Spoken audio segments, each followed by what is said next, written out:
Homeopathy दिवस पर सभी को शुभकामनाएं। हर साल 10 अप्रैल को doctor Christian Friedrich Samuel Hahnemann के जन्मदिन पर यह मनाया जाता है, पर पिछले कुछ सालों में बात ही कुछ और है।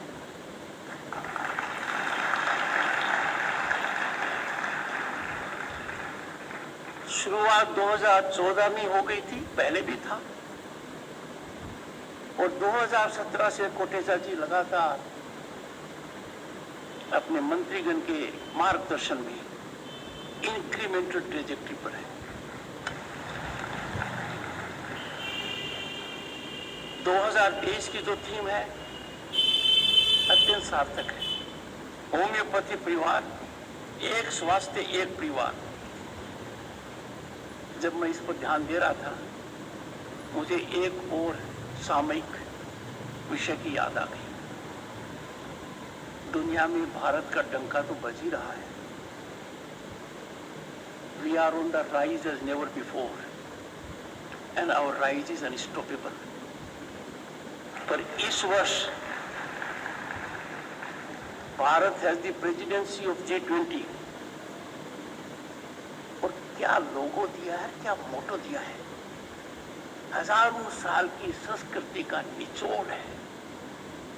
मोटो है one earth, one family, one future.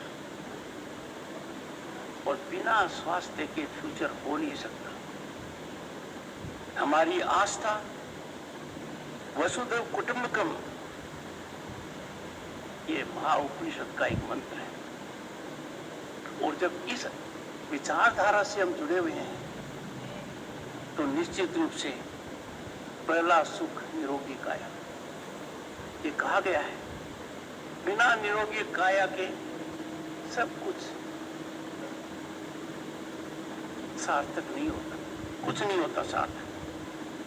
विश्व और जन कल्याण के लिए स्वस्थ रहना जरूरी है, और इसीलिए हमारे ऋषि मुनियों ने बहुत पहले कहा, पहला सुख निरोगी काया।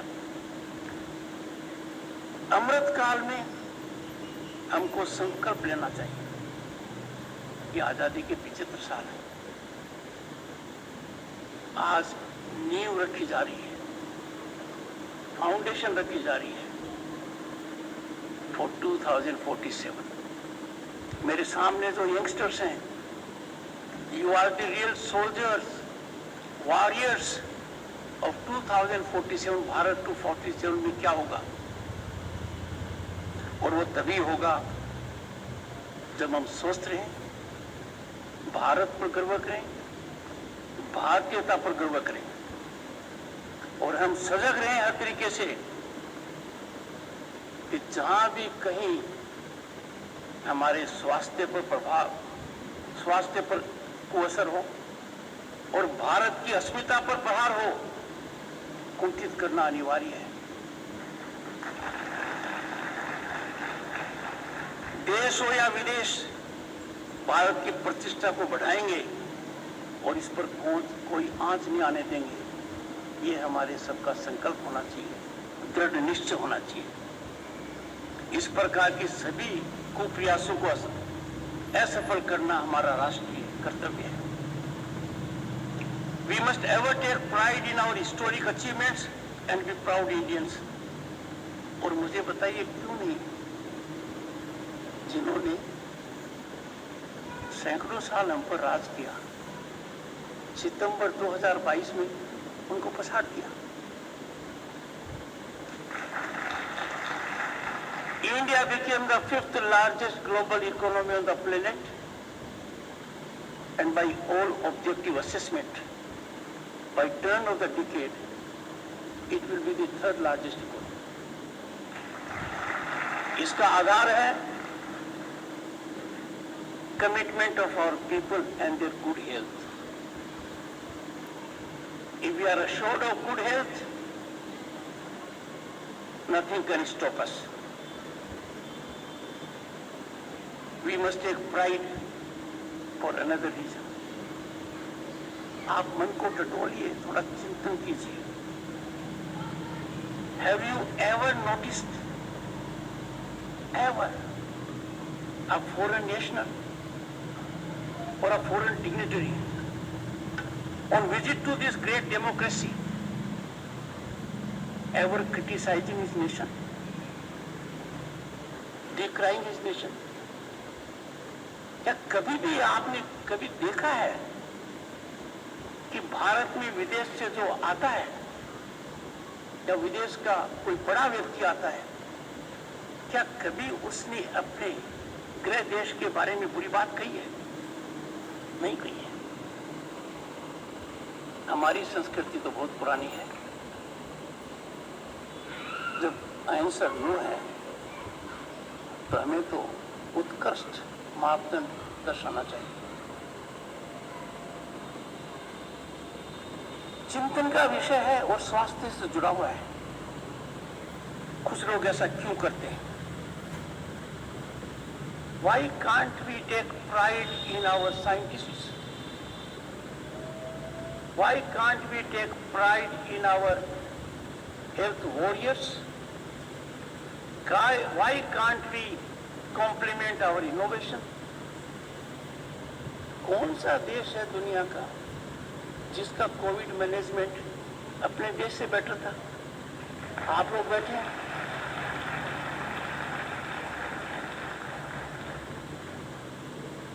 ऐसा नहीं होना चाहिए। We must honor ourselves. We must believe in our self-respect. We must compliment our own talent.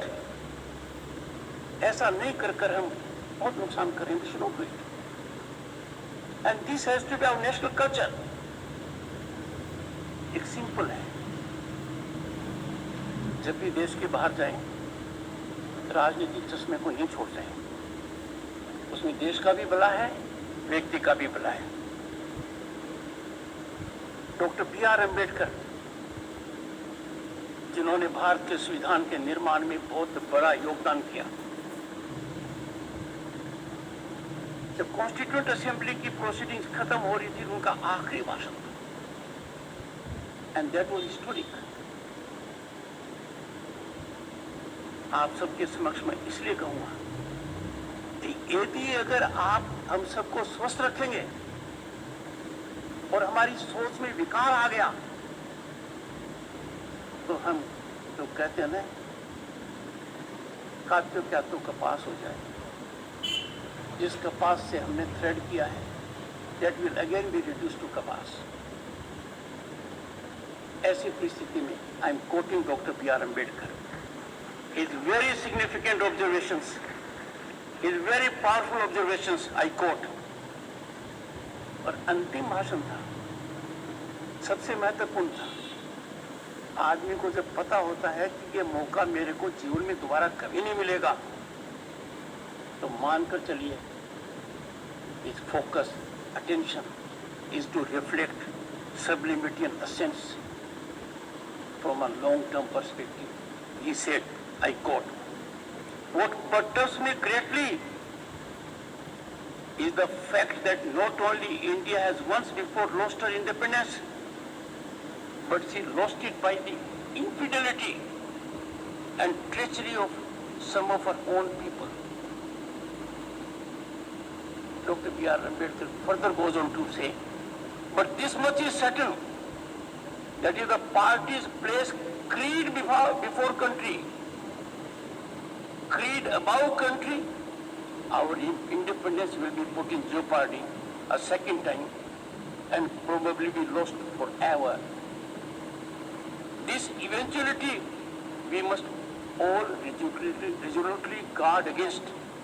We must be determined to defend our independence with the last drop of our blood and gore.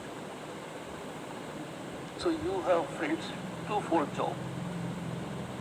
One, to keep us healthy in body and mind, and also to ensure that our spirit, our functioning is committed to our nationalism.